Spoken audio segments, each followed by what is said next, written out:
Suge Knight then did something on Twitter that he said he was hacked about, and this is very interesting. So let's go over the article. Suge Knight has said that his viral tweet assigning responsibility for the death of Tupac was fake. On Saturday, December 23rd, Knight posted to Instagram that a message from his Twitter account just one day prior was phony. Posted on Instagram, fake. This Twitter account has been hacked. Fix it.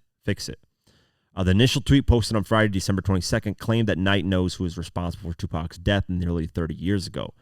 This guy, little guy, is responsible for the demise of Tupac.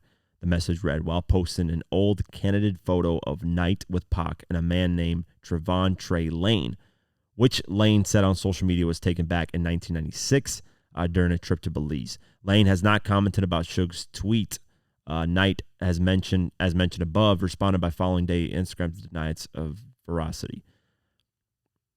While Lane's name isn't often mentioned in the stories about the events of September 7th, 1996, a former cop assigned Tupac's murder investigation told KTNV that Lane's tangential connection to death row may have contributed to Pac's demise.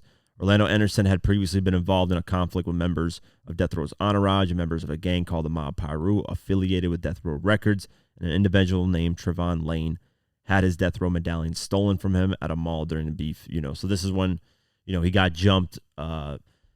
Basically, the reason why let's just say Suge Knight actually tweeted this out. Let's just say Suge Knight is capping and saying that, hey, now that he's backtracking it, because Suge Knight has never really put blame on anybody for Pac's murder. Let's just say Suge Knight actually tweeted this, and he's capping about saying he got hacked. Let's just say that happened. Trevon Lane, who he got, Diddy basically put out this, hey, I want the Death Row chain. I want a chain from Death Row. They ran into Trevon Lane, who had a Death Row chain. He got jumped. The chain got taken. The next day, that's when Pac basically attacked Orlando Anderson, because Orlando Anderson had a part in that jumping.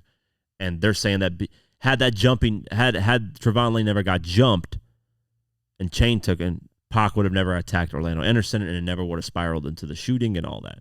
That's that's what people say are set off the whole emotion of events.